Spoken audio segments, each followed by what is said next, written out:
Fog clung to the cobblestones of Eldridge Square like a secret refusing to leave.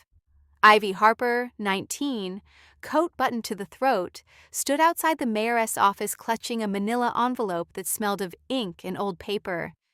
The brass plaque read, Town Hall, but the building sagged under ivy and regret. Inside, the secretary slid the envelope across the desk without meeting her eyes. Hawthorne Manor, live-in caretaker, room board $50 a week, start tonight. Ivy's fingers tightened. $50 bought formula, diapers, a week of groceries for her little brother back home. She nodded before fear could speak. The town whispered as she walked the hill road. Children darted behind fences. Curtains twitched in lace-trimmed windows. Crazy Hawthorne, they hissed. Locks folks in the cellar. Talks to ghosts. Ivy kept her chin high, boots crunching gravel, envelope tucked inside her coat. The mansion appeared sudden through the fog, 3 stories of peeling gray paint, turrets sharp as broken teeth, windows blinded by plywood. Iron gates twisted with rust stood chained, a single gap wide enough for one person. A note fluttered from the bars, paper yellowed, ink faded, key under the 3rd stone, enter alone. Ivy counted stones, pried the 3rd free, and lifted a brass key heavy as guilt. The chain rattled loose, gates groaned open. She stepped through, boots sinking in moss, and the fog swallowed the town behind her. The front door oak carved with ships and storms stood ajar. She pushed inside. Dust motes danced in the weak light filtering through cracks. The foyer stretched tall, staircase curving like a question mark, portraits staring down with eyes too alive for paint. A cough echoed from above, dry, deliberate. Ivy froze. Footsteps shuffled, slow, across floorboards that sighed under weight. A shadow appeared on the landing, tall despite the stoop, white hair wild as sea foam, dressing gown the color of storm clouds. Mr. Hawthorne leaned on a cane carved into a dolphin, eyes sharp beneath bushy brows. "You relate," he rasped. "The roses wilt without tending." Ivy's mouth went dry. "I am Ivy. The mayor sent. I know who sent you." He descended one step, then another, cane-tapping rhythm. "They send girls to humor the madman. You'll run by morning." He reached the bottom, close enough for her to smell tea and old books. "Or you will stay and learn why the town lies." He turned, gown swirling, and shuffled into the shadows. A door creaked open somewhere deep in the house, then shut. Silence rushed back, thick as the fog outside. Ivy stood alone in the foyer, key cold in her palm, envelope heavier in her pocket. She found the kitchen by following the scent of bergamot copper kettles, a stove cold as regret, a single white rose in a crystal vase on the table. Petals perfect, thornless, water beaded like tears. A note leaned against the vase, same faded ink. Room at the top of the stairs. Lock the door if you must. Breakfast at dawn. Ivy. Climb the staircase, boots echoing, hand trailing the banister carved with mermaids. Portraits watched women in lace, men in uniforms, a boy with Hawthorne-esque eyes holding a model ship. The top-floor hallway stretched long, doors closed except one. Inside, a narrow bed, quilt patched in indigo, a window overlooking the fog-choked sea. A fireplace lay cold, but wood waited in a brass scuttle. She lit it with matches from the mantel, flames catching quick. Warmth spread, chasing shadows to the corners. She unpacked her small bag 2 dresses, a photograph of her brother grinning gap-toothed, the envelope with her contract. The rose went on the bedside table, water trembling in the vase. Outside, the fog pressed against the glass, thick enough to swallow sound. Ivy locked the door, slid a chair under the knob, and sat on the bed fully dressed. The house creaked around her, settling, breathing, remembering. Somewhere below, a clock chimed once, then twice. She counted the hours until dawn, rose in one hand, key in the other.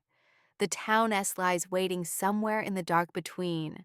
The chair under the doorknob held firm through the night, but sleep came in fragments stitched with creaks and whispers. Ivy woke before the fog lifted, rose still perfect in its vase, fire burned to embers. She rebuilt the flames with hands that didn't shake, then crept downstairs in stocking feet. The kitchen glowed faint with dawn, filtering through grimy windows. A kettle steamed on the stove. A plate waited 2 poached eggs. Toast cut diagonal. A single white rose laid across like a signature. Hawthorne stood at the sink, back to her, washing a teacup with deliberate care. He didn't turn, eat, the garden one to weed itself. Ivy sat, fork trembling only once. The eggs tasted of butter and something sharp tarragon, maybe. Hawthorne dried the cup, set it upside down, and shuffled past her into the hall. His cane tapped a slow path to a door she hadn't even noticed narrow, painted the same gray as the walls, almost invisible. He opened it, revealed stairs spiraling down. Cellar roses need pruning. Bring shears from the shed. The door closed behind him, soft as a secret. She found the shed behind the mansion, doors warped but unlocked. Inside a riot of tools hung in perfect rows. Shears glinted beside a wheelbarrow filled with wilted petals. She carried both back, descended the cellar stairs. The air cooled, smelled of earth and iron. Rows of rose bushes grew under grow lights, blooms white as bone, thorns long as needles. Hawthorne knelt among them, gown tucked into boots, clipping deadheads with surgeon precision. He didn't look up, start left, cut above the 5-leaf. Ivy worked beside him, thorns pricking through gloves, petals falling like snow. Silence stretched, broken only by snip and rustle. When the bucket filled, he stood, joints cracking. Good. Now the library. He led her up a different stair, through a panel that slid aside at his touch. The library swallowed light floor-to-ceiling shelves, ladders on brass rails, books bound in leather cracked with age. A fireplace roared though no wood burned. Gas flames danced blue. He pointed to a stack of journals on a table. Dust, alphabetize, touch nothing else. She dusted, fingers trailing spines, Navigation 1873, Botany of the Coast, Flood Records. One journal lay open, ink faded but legible. They voted to forget. I will not. She glanced at Hawthorne. He stood at the window, staring at the sea as if it owed him answers. She closed the journal, heart ticking faster. Lunch appeared on the kitchen table without ceremony. Tomato soup thick with cream, grilled cheese cut into soldiers. Hawthorne ate standing, eyes on a grandfather clock that hadn't ticked in years. When the bowl was empty, he spoke. Attic portraits need cleaning, vinegar and cloth in the hall closet. He climbed the main stairs slow, cane tapping each step like a metronome. The attic smelled of cedar and salt. Portraits leaned against beams dozens, faces stern, eyes following her dust rag. A boy in a sailor suit, hand on a globe. A woman in morning black, veil lifted to reveal Hawthorne-esque nose. A man in a Mayor S chain, face scratched out with something sharp. Ivy wiped gently, breath fogging the glass. Footsteps creaked behind her. Hawthorne stood in the doorway, silhouette framed by the single bulb. My father, he said, nodding at the scratched portrait. He sold the town for a harbor that never came. Ivy's rag paused. Why scratch his face? Because some betrayals don't deserve eyes. He turned, gown swirling, and descended. The attic felt colder. Evening brought rain, soft at first, then hard against the windows. Ivy lit candles in her room, the rose now joined by a second on the bedside table. She opened the envelope from the mayor contract. 1 page, terms stark, live-in caretaker. No visitors, report weekly. A pen lay beside it, uncapped, ink dried. She signed anyway. Dinner was silent roast chicken, potatoes crisp, peas bright as emeralds. Hawthorne carved with precision, served her first, then himself. He ate little, pushed food around the plate. When the dishes were washed, he led her to the conservatory, a glass room overgrown with jasmine, floor tiles cracked, piano draped in dust. He lifted the fallboard, fingers hovering over yellowed keys. A single note rang out, pure and lonely. "Play if you know how," he said, then left her in the moonlight. Ivy sat, lifted the cover, and played the only song her mother taught her, a lullaby in minor key. The notes floated through the house, found cracks, filled rooms. Somewhere below a door opened, closed. She played until her fingers ached, until the rain eased to a whisper. When she returned to her room, a third rose waited, dewed as if freshly cut. A note leaned against the vase. "The town lies. The roses remember. Lock your door." She locked it, slid the chair under the knob again, and slept with the contract under her pillow. 3 white roses watching from the table like silent witnesses. The house settled around her beams, sighing, sea murmuring. Secrets stirring in the dark between heartbeats. Morning light slipped through the conservatory glass in pale ribbons, waking Ivy before the house stirred. 3 white roses stood sentinel on her bedside table, petals edged with dew that hadn't been there at midnight. She dressed in the gray uniform left folded on the chair, simple cotton, hem brushing her knees, pockets deep enough for secrets. Downstairs, the kitchen held a single boiled egg, toast soldiers arranged like a fence, a 4th rose laid across the plate. Hawthorne sat at the table, tea steaming, eyes on a map spread wide Eldridge town, hand-drawn, streets marked in red where water had once raged. He didn't look up. East wing today. Windows need washing, vinegar in the pantry. His cane tapped toward a door she hadn't opened, paneling seamless until his fingers found the latch. It swung inward on silent hinges, revealing a corridor lit by sconces that flickered to life at his approach. Ivy followed, boots soft on threadbare carpet, the air cooler, scented with salt and old paper. Portraits lined the walls, hawthorns in naval uniforms, women in silk, a child clutching a model lighthouse. One frame hung crooked, glass cracked, the face beneath scratched clean like the attic mayor. Hawthorne stopped at a bookshelf, pressed a knot in the wood. The shelf swung inward, revealing a narrow stair spiraling up. "Tower room," he said.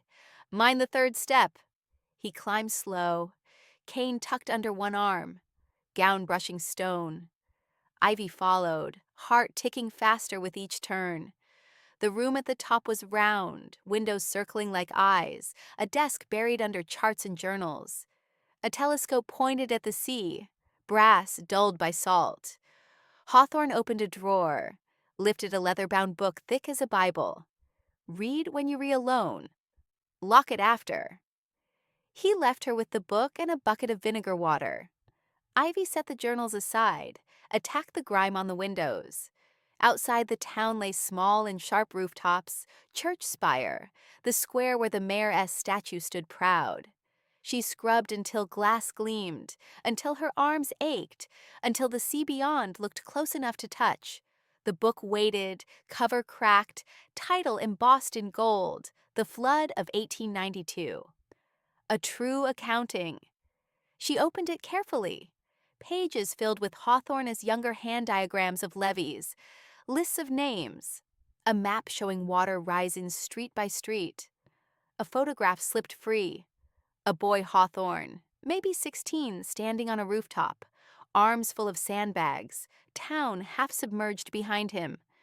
Footsteps creaked below. Ivy tucked the photo back, closed the book, and carried the bucket downstairs. Hawthorne met her in the corridor, eyes sharp. Library next. The blue volumes need reshelving.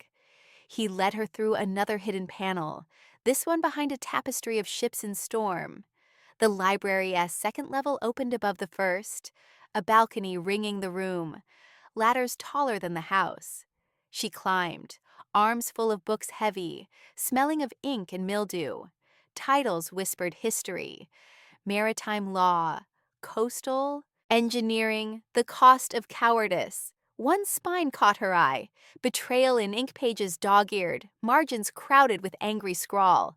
She shelved it quick when Hawthorne's cane tapped below. Lunch appeared unannounced: chicken salad on rye, pickles sharp, a fifth rose in a teacup. Hawthorne ate standing, eyes on the grandfather clock that still refused to tick. When the plates were cleared, he spoke, "Greenhouse, roses need feeding." He led her through the conservatory to a glass annex overgrown with vines, roses climbing trellises, blooms white and heavy. He handed her a tin of bone meal, showed her how to work it into the soil. Their hands brushed in the dirt. His were cold, hers warm from work. "They remember," he said, nodding at the roses. "Water, blood, promises." Afternoon brought rain, soft and steady. Ivy found a door behind the staircase, small, painted to blend, latch stiff with disuse. She oiled it with a drop from the kitchen, pushed inside. A study, untouched by time desk, buried under papers. A globe scarred by thumbprints. A child-esque drawing pinned to the wall. A lighthouse beaming over a town. Stick figures waving from windows. A journal lay open, ink fresh, though the date read 1952. They voted to forget again. "I will not." She closed it gentle, heart loud in the quiet. Dinner was silent, beef stew, thick with carrots, bread still warm, a sixth rose across her bowl. Hawthorne ate little, pushed peas into patterns.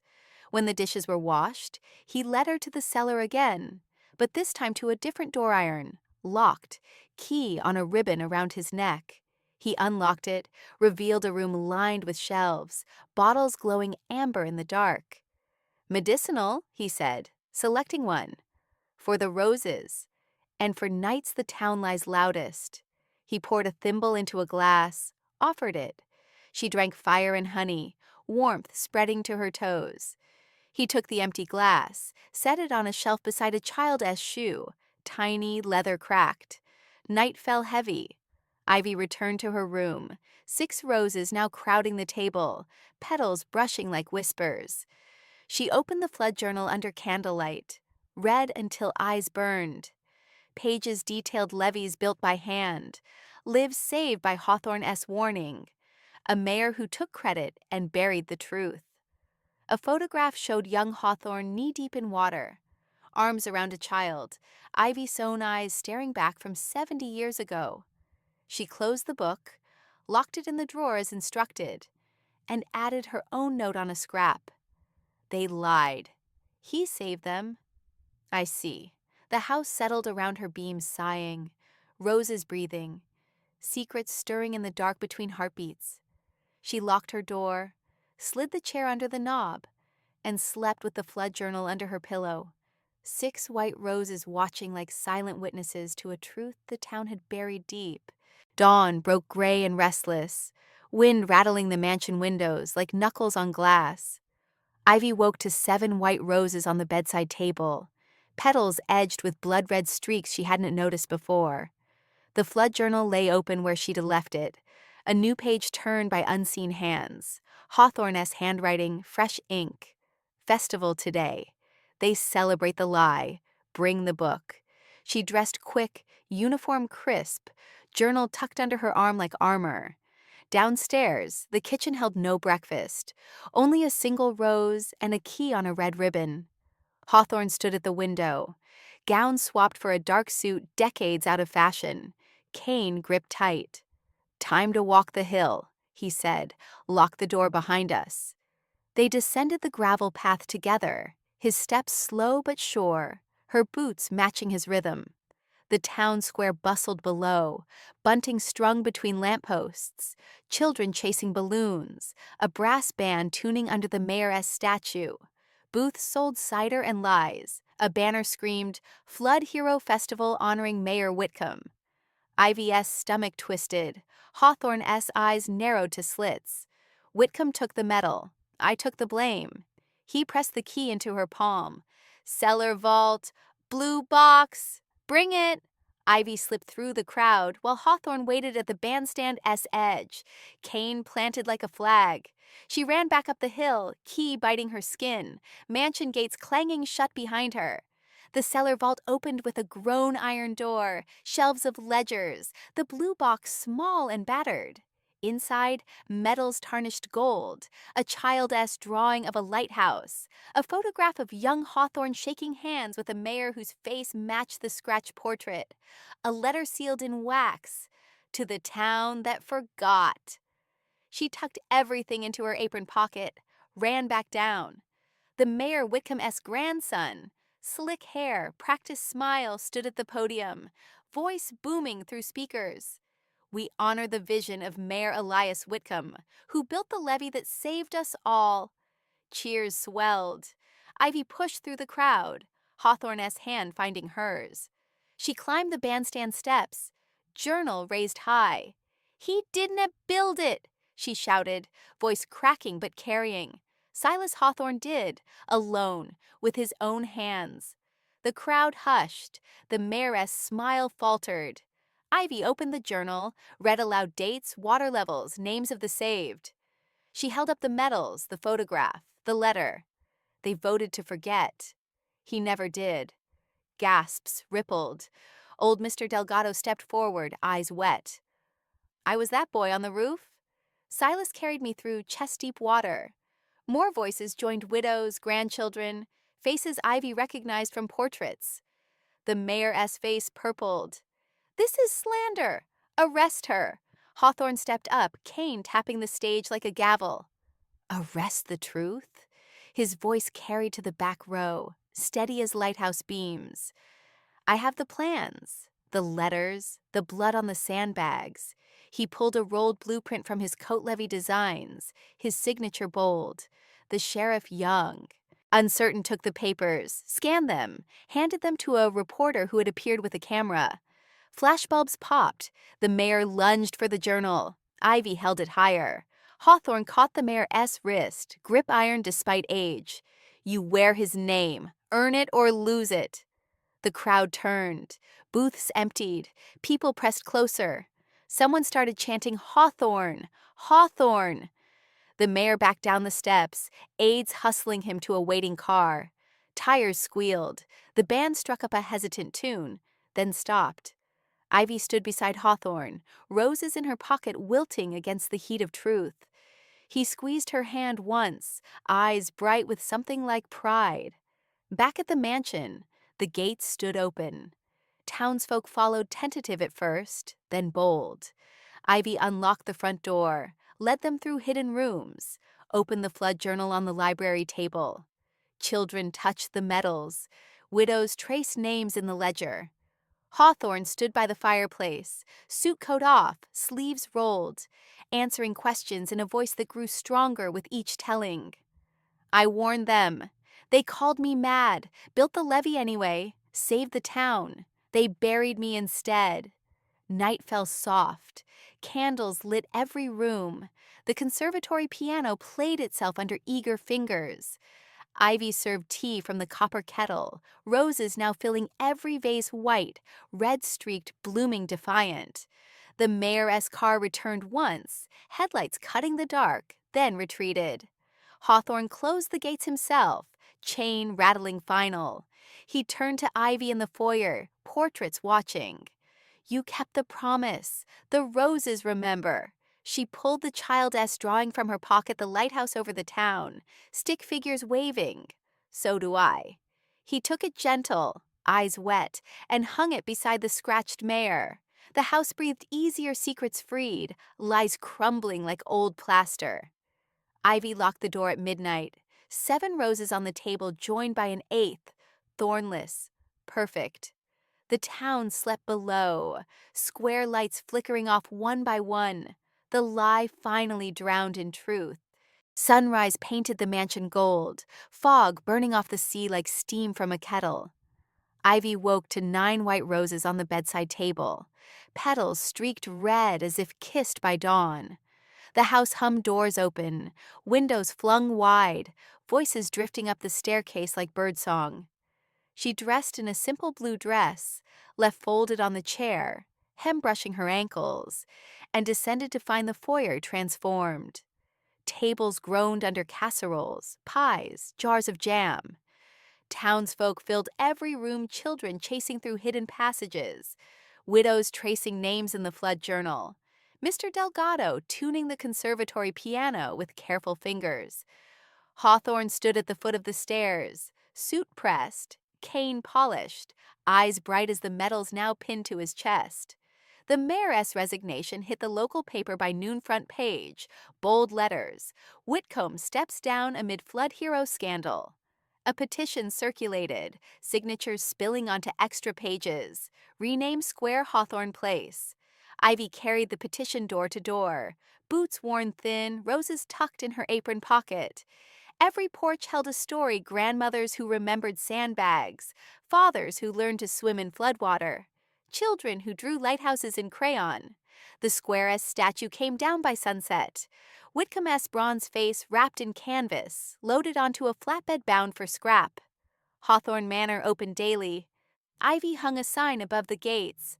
Free tours, truth included. She led groups through secret rooms, read from the flood journal in the library, let children touch the metals under glass. The cellar roses bloomed year-round under new grow lights funded by donations. Petals fell like confetti during Sunday teas. The conservatory piano never stayed silent. Clara from the diner played ragtime. Mr. Delgado taught scales to wide-eyed kids. Hawthorne himself coaxed lullabies from yellowed keys when he thought no one watched. Summer brought the first Hawthorne Festival Square packed with booths, banners fluttering, "Hawthorne saved us."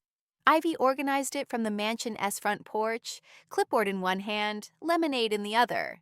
Children released paper boats in the fountain. Old men swapped flood stories over cider. The brass band played a new march, the lighthouse keeper S waltz. Hawthorne stood on the bandstand, cane raised like a conductor-S baton, tears cutting clean tracks through laugh lines. Ivy joined him, blue dress bright against his dark suit, and the crowd roared until the hills echoed. The mansion became a museum by autumn. Ivy cataloged every artifact: journals, blueprints, the Child-S lighthouse drawing framed in gold. She trained docents, wrote pamphlets, hung a plaque beside the scratched mayor. Some betrayals donned to deserve eyes. Donations poured in enough to restore the turrets, repaint the gray to soft cream, replace cracked windows with stained glass depicting the flood. The East Wing opened as a community center, after-school programs, literacy classes, a rose garden where children planted white hybrids. Named Ivy S. Truth, Hawthorne's health faded gentle, like pages turning slow. He spent mornings in the tower room, telescope trained on the sea, afternoons in the conservatory teaching piano to Ivy's little brother, now enrolled in the town school on a scholarship she funded. Evenings found them on the porch swing, roses in mason jars between them, his hand over hers, stories flowing easy. "You kept the promise," he said, one October night, stars thick as salt above. The town remembers. Winter crowned the transformation. The Square-S new statue rose Hawthorne young and strong, arms full of sandbags, lighthouse beaming behind him. Ivy unveiled it at dusk. Blue dress swapped for a coat lined with roses embroidered by the quilting circle.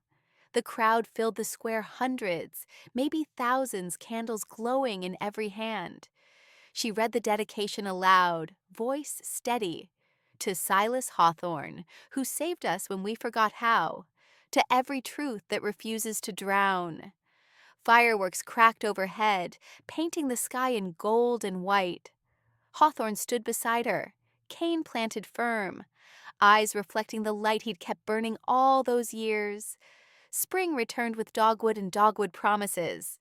Ivy turned 21 in the mansion-S ballroom, restored to polished floors and chandeliers that caught every laugh. The town threw her a party cake tall as a child, roses in every vase, Hawthorne-S piano leading the first dance. He spun her slow, cane left by the punch bowl, her brother clapping from the sidelines. "You heard the air now," he whispered against her hair.